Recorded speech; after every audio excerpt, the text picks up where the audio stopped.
Ladies and gentlemen, welcome back to the channel. Portugal, a small nation on the Iberian Peninsula, holds an outsized influence in world history. Bordered by Spain and the Atlantic Ocean, Portugal is known for its rich culture, maritime heritage, and global impact. Despite its size, Portugal was a pioneering force in the age of exploration, leading to the first global empire in history. Portuguese explorers discovered new lands, established trade routes, and connected continents in ways that changed the world forever. From Brazil to Africa, India, and East Asia, Portugal's influence shaped languages, cultures, and economies. Beyond exploration, Portugal has a deep cultural legacy, with contributions to music, fado, literature, art, and architecture. The country's rich history, from the founding of the kingdom in 1139 to its role in global trade and diplomacy, makes it a fascinating subject to explore. But how did one small European nation manage to create a global empire and leave a lasting mark on history? Let's dive into the incredible story of Portugal's past. Portugal's story begins long before it became a nation, with a land shaped by diverse civilizations, early settlements, Celts, Romans, and Visigoths. The region that would become Portugal was first inhabited by pre-Roman Celtic tribes, such as Zao, the Lusitanians, who resisted Roman expansion. However, by the 2nd century BCE, the Romans conquered the area, integrating it into their vast empire under the province of Lusitania. Roman rule lasted for over 600 years, bringing infrastructure, Latin language, which evolved into Portuguese, and urban centers. As the Roman Empire declined, Germanic tribes, particularly the Visigoths, took control in the 5th century CE. They ruled the Iberian Peninsula for centuries, establishing Christian kingdoms and shaping the region's medieval identity. The Moorish conquest, 8th century, in 711 CE, Muslim forces from North Africa, known as the Moors, invaded the Iberian Peninsula, swiftly overthrowing the Visigothic rulers. This led to centuries of Islamic rule, influencing Portugal's architecture, agriculture, science, and language. Cities like Lisbon, then called Al-Ushbuna, flourished under Moorish control, becoming centers of learning and trade. However, Christian kingdoms in the north sought to reclaim Iberian lands, launching the Reconquista, Reconquest, the Reconquista and the Rise of Portugal, 12th century. By the 11th and 12th centuries, Christian forces gradually pushed south, reclaiming territory from the Moors. One of the key leaders in this struggle was Afonso Henriques, a nobleman with ambitions to establish an independent Portuguese state. In 1139, after a decisive victory against the Moors at the Battle of Ourique, Afonso Henriques declared himself King of Portugal. His independence ambitions were initially opposed by the neighboring Kingdom of Leon, but in 1143, the Treaty of Zamora officially recognized Portugal as an independent kingdom, making Afonso the first king of Portugal. The foundations of a nation over. The following decades, Afonso Henriques and his successors expanded Portugal's borders, securing more land from the Moors. By 1249, the Reconquista in Portugal was complete with the conquest of the Algarve, defining the nation's modern territorial boundaries. This marked the beginning of Portugal as a unified kingdom, setting the stage for its rise as a major power in Europe and eventually, the world. Portugal's age of exploration was one of the most transformative periods in world history. In just over a century, a small Iberian kingdom became a global maritime empire, pioneering trade routes, discovering new lands, and reshaping global commerce and cultural exchange.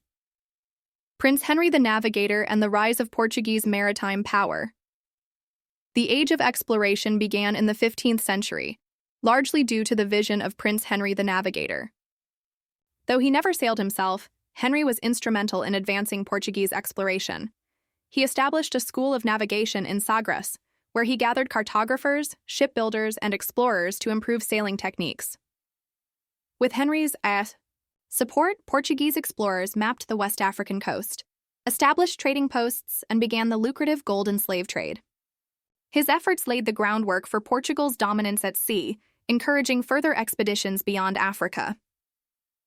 The discovery of new lands, Bartolomeu Dias, rounds the Cape of Good Hope, 1488. In 1488, Bartolomeu Dias became the first European to sail around the southern tip of Africa, known as the Cape of Good Hope. This proved that a sea route to Asia was possible, opening the door for direct trade with the East.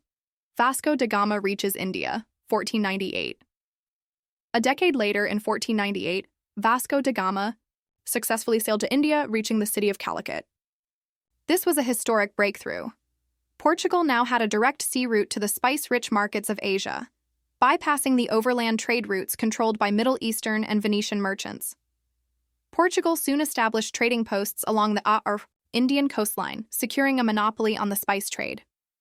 Pedro Álvares Cabral discovers Brazil, 1500. In 1500, while leading a fleet to India, Pedro Álvares Cabral was blown off course and landed in Brazil. Realizing the land was in Portugal's domain under the Treaty of Tordesillas, Cabral claimed Brazil for Portugal. This marked the beginning of Portugal's colonial expansion in South America, shaping Brazil's culture, language, and economy for centuries. The Treaty of Tordesillas, 1494, and the division of the world, with Spain as Portugal and Spain, rapidly expanded their overseas empires. Tensions arose over territorial claims. To resolve disputes, the Treaty of Tordesillas, 1494, was signed, dividing the world between Portugal and Spain. The treaty granted Portugal control over Africa, Asia, and Brazil, while Spain gained the Americas, except Brazil, and the Pacific. This agreement solidified Portugal's dominance in the Indian Ocean trade network, allowing them to establish fortified trading posts in Africa, India, and Southeast Asia. The establishment of a global trade empire. By the early 16th century, Portugal had created the first global trade empire, stretching from Brazil to Africa, India, and China. The Portuguese controlled the African coast, gold, slaves, and ivory trade. India, spices, pepper, cinnamon, cloves. Southeast Asia, Malay archipelago, nutmeg and cloves from the Spice Islands. China and Japan, silk, porcelain, and tea. Trade via Macau and Nagasaki, Brazil, sugar plantations, and later, gold. This vast commercial network made Portugal one of the wealthiest and most powerful nations of the 16th century, shaping global trade routes that would last for centuries. Portugal's age of exploration transformed the world, forging connections between continents that reshaped economies, cultures, and civilizations, marking the beginning of a truly globalized world. Portugal's golden age, 16th century, was marked by its dominance over global trade, territorial expansion, and immense wealth from its overseas empire. With control over key regions in India, Africa, and Asia, Portugal became a major player in world commerce, but it also faced growing challenges from rival European powers, expansion in India, Africa, and Asia-India. Goa, the jewel of the Portuguese Empire. After Vasco da Gama's successful voyage to India, Portugal sought to control the lucrative spice trade. In 1510, Afonso de Albuquerque conquered Goa, which became the capital of Portuguese India. Goa was transformed into a key trade hub, connecting Europe with the wealth of Asia. Over time, it became a blend of Portuguese and Indian culture, influencing architecture, cuisine, and religion. Portugal also established fortified trading posts along the Indian coast, including Diu and Daman, securing their monopoly on the spice trade and allowing them to challenge the dominance of Arab and Venetian merchants, Africa, Angola, and Mozambique, the slave and gold. Trade in Africa, Portugal expanded its influence along the west and east. Coasts Angola, established in the late 16th century, became a major center for the Atlantic slave trade, supplying slaves to plantations in Brazil and the Caribbean. Mozambique played a key role in Indian Ocean trade, linking Africa to Portugal's colonies in India and the East Indies. Portuguese traders also controlled parts of Guinea and Cape Verde, profiting from gold and slave exports. Asia, Macau and Timor, Portuguese influence in the East in 1557. Portugal established Macau as a trade settlement in China, making it a critical port for trade between China, Japan, and Europe. Macau became a melting pot of Portuguese and Chinese culture, influencing architecture, cuisine, and commerce. In Timor, Portugal controlled the sandalwood trade, which was highly valuable in Asian markets. The wealth from spices, gold, and slaves, the Portuguese Empire generated immense wealth from its colonies, Spices, pepper, cloves, cinnamon, nutmeg, from India and the East Indies were the most valuable commodities, fueling Portugal's economy. Gold from Africa and Brazil made Portugal one of the richest nations in Europe. Slaves from Africa were forcibly transported to Brazil, where they worked on sugar plantations, making Brazil the most profitable colony in the Portuguese Empire. This wealth financed grand architectural projects, such as Jerónimos Monastery in Lisbon, and funded Portugal's navy and military expansions. Portugal's influence on world culture. The Portuguese language spread across 4 continents, shaping dialects in Brazil, Africa, and Asia. Today, Portuguese remains the official language of countries like Brazil, Angola, Mozambique, and Timor-Leste. Portuguese. Architecture, music, and cuisine influence local cultures worldwide. Some examples include azulejos, ceramic tiles, used in churches and buildings in Latin America and Asia, Portuguese-style seafood dishes in Goa and Macau, the introduction of cassava and chili peppers to Africa and Asia through Portuguese trade, routes, challenges from European rivals, Dutch, British, and French. By the late 16th century, Portugal's dominance was challenged by European rivals. The Dutch, Netherlands, captured Portuguese outposts in Indonesia, Sri Lanka, and the Spice Islands, breaking Portugal's monopoly on the spice trade. The British and French targeted Portuguese holdings in India and Africa, reducing Portugal's influence over time. The loss of key territories and competition from stronger naval powers weakened Portugal's empire. End of the Golden Age. Portugal's Golden Age declined after it was united with Spain, 1580-1640, under the Iberian Union, making it vulnerable to attacks from Spain's enemies. Over time, Portugal lost many of its colonies, but its cultural and historical impact remained profound. Portugal's global empire reshaped world history, leaving a lasting legacy in language, trade, and culture across Europe, Africa, Asia, and the Americas. Portugal's decline and turmoil during the late 16th to early 19th centuries was marked by political instability, natural disasters, and foreign invasions. While the age of exploration had made Portugal one of the world's wealthiest and most powerful nations, internal struggles and external pressures led to significant challenges. The Iberian Union, 1580-1640, Portugal under Spanish rule. In 1580, Portugal faced a crisis when King Sebastian III died without an heir after a failed military campaign in North Africa. His successor, King Henry I, was elderly and died soon after, leaving Portugal with a disputed succession. Philip II of Spain, a Habsburg monarch and the grandson of Portugal's King Manuel I, claimed the Portuguese throne. In 1580, Spanish forces invaded, and Philip II became the King of Portugal, uniting the Iberian Peninsula under the Iberian Union. Under Spanish rule, Portugal lost its independence but retained its colonial empire and administrative autonomy.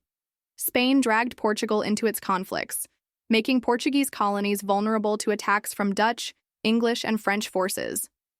The Dutch seized many Portuguese overseas territories, including Brazil, briefly, the Spice Islands, and parts of Africa, weakening Portugal's global dominance.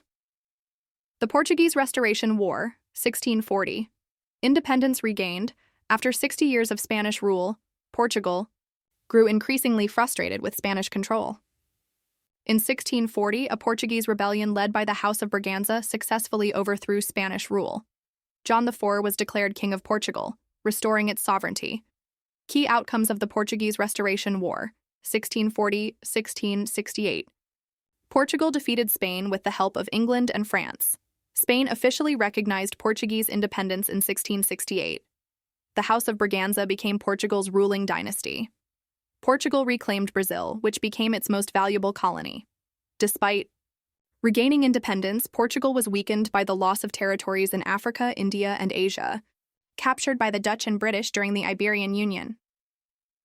The 1755 Lisbon earthquake, a national disaster on November 1st, 1755. A massive earthquake, estimated at 8.59 magnitude, struck Lisbon, Portugal's capital. The destruction was catastrophic. The quake, tsunami, and fires killed tens of thousands. Nearly 85% of Lisbon was destroyed, including palaces, churches, and libraries. The disaster crippled Portugal's economy and weakened its global influence. The earthquake had a profound impact on European thought, influencing Enlightenment philosophers like Voltaire, who questioned the idea of divine justice after witnessing such destruction. The rise of the Marquis of Pombal and modernization efforts. In response to the disaster, Sebastião José de Carvalho e Melo, known as the Marquis of Pombal, emerged as Portugal's most powerful political leader. As Prime Minister 1750-1777, he led massive reconstruction and modernization efforts, rebuilt Lisbon with stronger architecture and earthquake-resistant buildings, strengthened the economy, reforming taxation and promoting industry. Weakened. The power of the nobility and the Catholic Church, centralizing state power, abolished slavery in Portugal, though it remained in colonies like Brazil. His authoritarian rule modernized Portugal but also made him unpopular among the aristocracy. After King Joseph III died in 1777, Pombal was dismissed from power, Napoleonic invasions, 1807, and the royal family flees to Brazil. During the early 19th century, Portugal was caught in the conflicts of Napoleon's European conquests. France and Spain, under Napoleon, pressured Portugal to close its ports to Britain. When Portugal refused, Napoleon ordered an invasion in 1807. As French troops occupied Lisbon, Prince Regent João VI and the royal court fled to Brazil, establishing Rio de Janeiro as the capital of the Portuguese Empire. This was the only time a European monarchy ruled from a colony. British forces led by the Duke of Wellington helped Portugal drive out the French, 1808-1811. The royal family remained in Brazil until 1821, leading to Brazil's growing autonomy. In 1822, Brazil declared independence, marking Portugal's permanent loss of its largest colony. Conclusion: the end of Portugal's global power. By the early 19th century, Portugal had lost its status as a global superpower. The combination of Spanish rule, colonial losses, economic struggles, the Lisbon earthquake, and Napoleonic invasions weakened Portugal's empire. While Portugal remained independent, it was no longer a dominant force in global affairs, shifting into a secondary power in European politics. The fall of the monarchy and the First Republic, 1822-1933.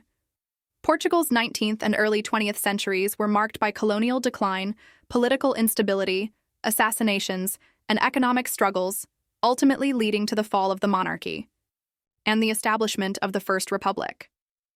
The loss of Brazil, 1822, and decline of Portugal's colonial power.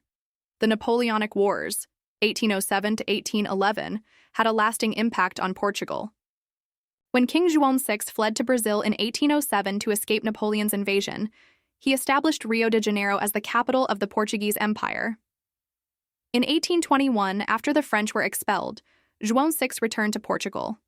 His son, Dom Pedro, remained in Brazil but declared Brazil's independence in 1822, becoming Emperor Pedro I. Portugal lost its richest colony, dealing a devastating economic and political blow.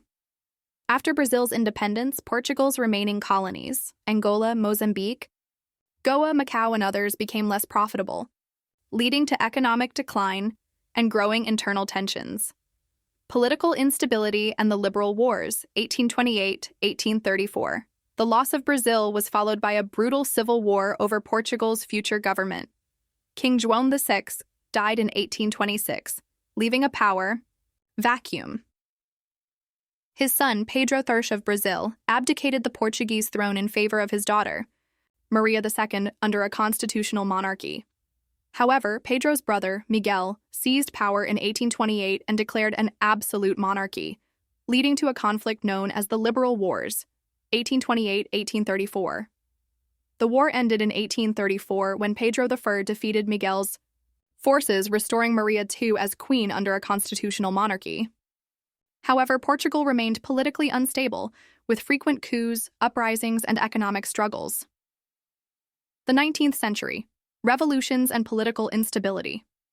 Throughout the 19th century, Portugal faced frequent changes in government, shifting between monarchy, constitutional rule, and military rule. Economic struggles due to the loss of Brazil and weak colonial economy. Growing republican movements demanding the abolition of the monarchy. the monarchy failed to modernize the country, and dissatisfaction with corruption, poverty, and social inequality increased. The assassination of King Carlos I, 1908, and the fall of the monarchy. By the early 20th century, Portugal was on the brink of collapse. King Carlos I ruled as a constitutional monarch, but his government was unpopular. In 1908, while traveling in Lisbon, King Carlos I and his son, Crown Prince Luís Felipe, were assassinated by Republican revolutionaries. His younger son, Manuel II, became king but was weak and unpopular. The assassination destabilized the monarchy and fueled the Republican Revolution. The establishment of the First Portuguese Republic, 1910. On October 5, 1910, a Republican revolution overthrew the monarchy, and Portugal was declared a republic. King Manuel II fled into exile in England. The First Portuguese Republic, 1910-1926, was established, ending centuries of monarchy.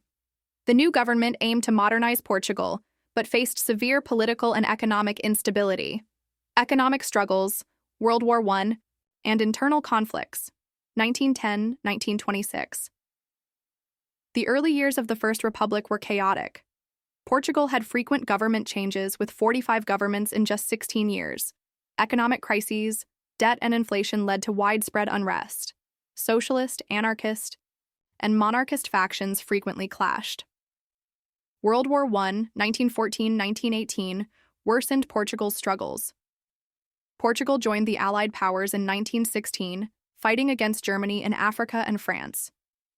The war drained Portugal's economy, leading to food shortages and mass protests. By the 1920s, the Republic was collapsing. In 1926, a military coup overthrew the First Republic, paving the way for Antonio Salazar's dictatorship in the 1930s. Conclusion: from monarchy to a fragile republic, Portugal's transition from monarchy to republic was marked by the loss of Brazil, 1822, weakening Portugal's economy, a century of political instability and revolutions, the assassination of King Carlos I, 1908, leading to the monarchy's collapse, the Republican Revolution, 1910, and the establishment of the First Portuguese Republic. Economic struggles and World War I, leading to another military coup in 1926. This period set the stage for Portugal's authoritarian rule under Salazar, 1933-1974, shaping the country's 20th century history. Chapter 6: The Estado Novo and Salazar's Dictatorship, 1926-1974. Portugal's 20th century was dominated by Antonio de Oliveira Salazar's authoritarian Estado Novo new state regime. His government maintained strict control, censorship, and economic conservatism, resisting democracy until the Carnation Revolution of 1974. The military coup of 1926 and rise of Salazar, after years of instability under the First Portuguese Republic, 1910-1926, marked by frequent government changes, economic crises, and political violence, Portugal was on the verge of collapse. In 1926, a military coup overthrew the First Republic, leading to a military dictatorship. The new rulers lacked economic expertise and appointed economist Antonio de Oliveira Salazar as Minister of Finance, 1928. Salazar stabilized Portugal's economy and gained influence, eventually becoming Prime Minister in 1932. In 1933, he officially established the Estado Novo regime, an authoritarian, corporatist dictatorship. The Estado Novo regime, 1933-1974. Authoritarian rule and censorship. Salazar's Estado Novo was a highly centralized, right-wing dictatorship, similar to Franco's Spain. Key features included censorship, strict control over the press, radio, and education, political repression, the PID, secret police, targeted dissidents, using imprisonment and torture, corporate economy, limited industrialization, state-controlled, industries and low wages, nationalism and Catholicism. Portugal was promoted as a Catholic, rural and traditionalist country. Although Salazar kept Portugal politically stable, his economic policies left the country poor and underdeveloped, especially compared to other European nations. Portugal's role in World War II, 1939–1945. Officially neutral, but leaning toward the Allies. During World War II, Portugal remained neutral but had a complex role, allowed British and American bases in the Azores, helping the Allies. Supplied tungsten, a key war material, to Nazi Germany, helped Jewish refugees escape through Portugal. Salazar's diplomatic balance kept Portugal out of the war, preserving its Estado Novo regime. The Colonial Wars, 1961–1974. Portugal's fight to hold its empire. Unlike other European powers, Salazar refused to decolonize and fought brutal wars to keep Angola, Mozambique, and Guinea-Bissau under Portuguese rule. Angola, 1961–1974. Mozambique, 1964–1974, and Guinea-Bissau, 1963 and 1974, saw prolonged guerrilla warfare against independence movements. The wars drained Portugal's economy and caused rising dissatisfaction among the Portuguese people. By the 1970s, Portugal was the only European nation still fighting colonial wars. The wars were deeply unpopular, especially among young soldiers, and played a key role in the fall of the Estado Novo. Chapter 7. The Carnation Revolution and Portugal's Transition to Democracy, 1974–1975. The Carnation Revolution, April 25, 1974. A peaceful military coup by the early 1970s, Portugal was exhausted by the colonial wars, economically weak and isolated from democratic Europe, facing growing opposition from young military officers. April 25, 1974, a group of left-leaning military officers, the Armed Forces Movement, MFA, staged a bloodless coup. Thousands of citizens took to the streets, placing carnations in soldiers' rifles, hence the name Carnation Revolution. The dictatorship collapsed in less than 24 hours, and Marcelo Caetano, Salazar's successor, surrendered. Unlike other revolutions, there was almost no violence, and the transition to democracy began quickly. Portugal's transition to democracy and decolonization, 1974–1975. After the revolution, Portugal rapidly changed. The last African colonies, Angola, Mozambique, Guinea-Bissau, gained independence in 1975. Portugal transitioned into a democratic republic with a new constitution, 1976. The country joined the European Union, 1986, leading to economic modernization. The Carnation Revolution ended nearly 50 years of dictatorship and transformed Portugal into a modern democracy. Conclusion: Portugal's shift from dictatorship to democracy. The Estado Novo, 1933–1974, under Salazar kept Portugal stable but politically repressed and economically weak. The refusal to decolonize led to costly wars in Angola, Mozambique, and Guinea-Bissau. The Carnation Revolution, 1974, peacefully ended the dictatorship.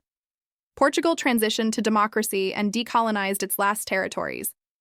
This period reshaped Portugal, moving it from a repressive dictatorship to a modern European democracy. Chapter 8. Portugal in the Modern World, 1986–present. After the Carnation Revolution, 1974, and the transition to democracy, Portugal entered a new era of political stability, economic growth, and international integration. Despite challenges like the 2008 financial crisis, Portugal emerged as a leader in tourism, renewable energy, and cultural influence.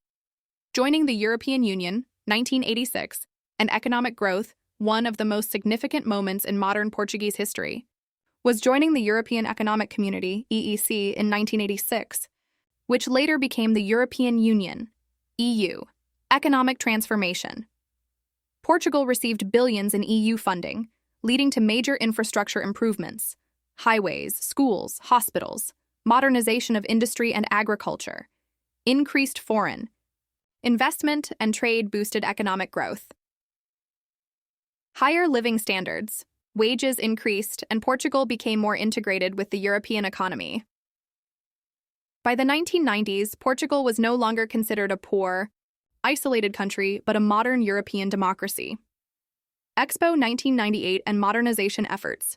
In 1998, Portugal hosted the Lisbon World Exposition, Expo 98, celebrating The Oceans, a Heritage for the Future. This event showcased Portugal's rich maritime history and its role in globalization. It also led to massive urban development in Lisbon, transforming the city's waterfront into a modern hub with new bridges, museums, and commercial centers. Expo 98 symbolized Portugal's new global identity, a modern nation embracing the future. The 2008 financial crisis and recovery, like many European countries, Portugal suffered heavily from the global financial crisis of 2008. High government debt, unemployment, and a failing banking sector led to an economic downturn. In 2011, Portugal required a $78 billion bailout from the EU and IMF austerity measures, including spending cuts and tax increases, led to protests and hardship. However, by the late 2010s, Portugal had recovered. Tourism and technology industries helped revive the economy. Unemployment fell sharply. Foreign investment boosted business and real estate. By the 2020s, Portugal was considered a success story of economic recovery in Europe. Portugal today, a leader in tourism, renewable energy, and culture. 1. Tourism. Boom. Portugal has become one of Europe's most popular travel destinations. Cities, like Lisbon, Porto, and Sintra, attract millions of visitors. The Algarve region is famous for stunning beaches and golf courses. Affordable prices, great food, and rich history make Portugal a top choice for tourists. Renewable energy leadership. Portugal is a world leader in renewable energy, aiming for carbon neutrality by 2050. In 2016, Portugal ran entirely on renewable energy for 4 days straight. Wind and solar power now supply a significant portion of the country's electricity. Cultural influence. Portugal's music, food, and lifestyle are recognized globally. Fado music, a traditional genre, is part of UNESCO's cultural heritage. Portuguese cuisine, including pastel de nata, custard tarts, and bacalhau, codfish, is world famous. Portuguese-speaking communities thrive in Brazil, Africa, and beyond. Conclusion. Portugal's transformation into a modern European nation from dictatorship to democracy, Portugal has experienced remarkable growth. Joining the EU 1986 boosted the economy, and despite the 2008 crisis, Portugal recovered strongly. Today, Portugal is known for its thriving tourism, green energy initiatives, and rich cultural heritage. Portugal's journey from a small, struggling nation to a global success story showcases its resilience, innovation, and deep historical roots. Conclusion. Portugal's history is a story of resilience, exploration, and transformation. From a small kingdom on the edge of Europe, it became one of the greatest maritime empires in history, leaving a lasting global legacy. Despite wars, political turmoil, and economic challenges, Portugal has continuously reinvented itself and emerged stronger. Legacy of the Portuguese Empire and global influence. Portugal's age of exploration, 15th to 16th centuries, changed the world forever. Portuguese navigators like Vasco da Gama and Magellan expanded trade routes and connected continents. The Portuguese language is spoken by over 260 million people worldwide, from Brazil to Mozambique. Portuguese cultural influences remain in music, food, architecture, and traditions across Africa, South America, and Asia. While the Portuguese Empire declined, its cultural and historical footprint remains powerful. Portugal's modern identity. A European success story, Portugal's transformation from a former empire to a modern European nation is remarkable. The country successfully transitioned from dictatorship, Estado Novo, to democracy after the 1974 Carnation Revolution. Joining the European Union, 1986, helped Portugal modernize and grow economically. Today, Portugal is a leader in tourism, renewable energy, and culture, known for its rich heritage and innovation. Final thought: Portugal's journey of resilience and culture. Portugal's story is one of adventure, survival, and reinvention. From fearless explorers to a thriving modern nation, Portugal has embraced both its past and its future. The country's culture, traditions, and global influence continue to shape the world today. From explorers to a modern European nation, Portugal's journey is one of resilience, culture, and adventure. Like, comment, and subscribe for more history content.